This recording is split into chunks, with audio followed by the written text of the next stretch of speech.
Hello there, everyone. Cosmo the Seedrian here, and today I will be reading you all Chapter 9 of The Walking Dead Hope, a Walking Dead fan fiction written by Goofy Gomez from Wattpad. Now, this is apparently a love story between Clementine and Louis, who I never played the Walking Dead video game franchise, so this I could give it a watch once I get the chance. But anyway, Goofy Gomez, thank you very, very much for giving us permission to read your story. Now, without wasting any more time, let's get reading.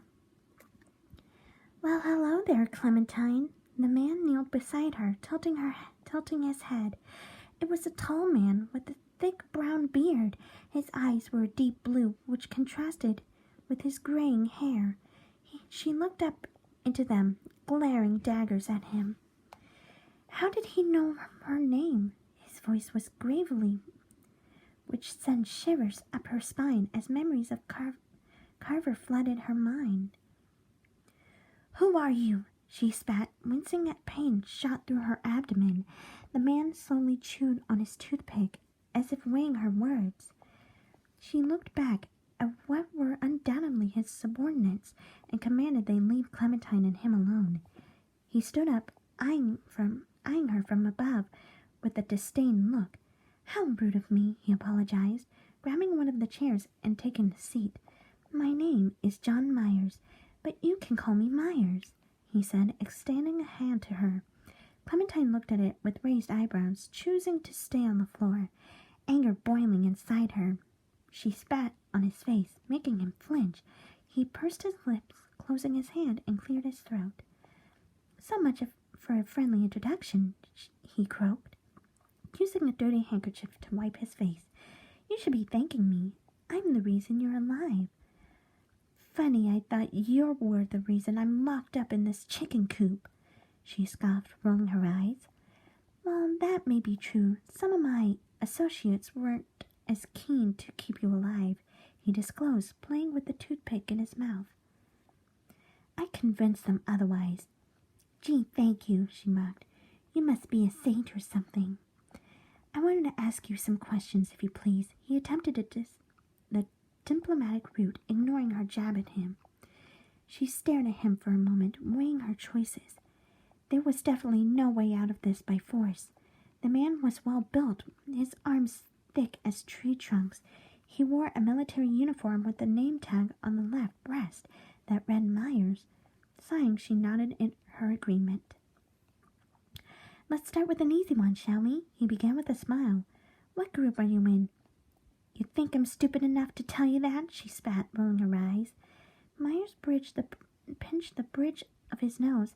That's not what I want to hear, Clementine. How do you know my name? She asked. With a Herculean effort, she lifted herself off the ground, propping herself with her elbow. The pain in her stomach hadn't subsided, but she fought the urge to scream. I know you, Clementine, he said, raising an eyebrow. We have something in common, at least. We were both part of the New Frontier, he explained. He pulled his shirt down and exposing his chest, revealing a round black scar over his left breast, the same one that had adorned Clementine's arms for years. Clementine's hand indistinctly went to her left arm, where her own scar had been etched on her skin almost a decade ago. She thought of her time in that glorified prison, enduring the pain of staying with those monsters for AJ's sake. How times have changed. So what if we were? She opted for a civil tone, seeing no benefit in putting up a fight. They kicked me out 9 years ago. That's true, he mused, nodding pensively. You see, my friends and I have a little system set up. All I need to know from you is what community you're from. You'll be back home safely in no time, the man quipped. Her brow knitted close. I'm alone, she lied, looking the man straight in the eye. You're alone? He repeated, raising an eyebrow. I don't suppose this walkie-talkie you were carrying was for safekeeping, was it? He fumbled for it on the back of his belt and waved it in the air. Luckily for her, she was most likely out of range of games, so there was no way of them communicating with him. Unfortunately, that meant there was no way of her reaching out to Richmond. She thought back to her walkie-talkie from when all of this started. She'd used to talk to her parents with it, having secret conversations with her father when her mom was out of town for work. Memories of using it to talk to the man who kidnapped her the first time flooded her mind. The second time around wasn't much fun either. This was my father's, he explained calmly. When he died, he asked me to take care of it for him. She explained calmly. Yeah, that's so, Myers drawled, inspecting the device thoroughly. Was your father in the military? Taken aback the question, she blinked. Yeah, she blurted. Air Force? Yes. Myers eyed her suspiciously and stood up. Oh, excuse me. He moved the chair sideways and paced in front of her, his breathing even and his footsteps strong. Clem stared at him as he walked, her eyes moving back and forth. Out of nowhere, the man raised a hand and smacked the woman in her face. She buckled back from the blow, blood spurting from her lip. Stop lying, girlie, he barked, stopping forward and towering over her. He raised his arm once more, making Clementine flinch slightly. The man smirked, lowering his arm again, turning his back on her, pocketing the walkie-talkie. It's all right, though. You'll talk eventually, he drawled.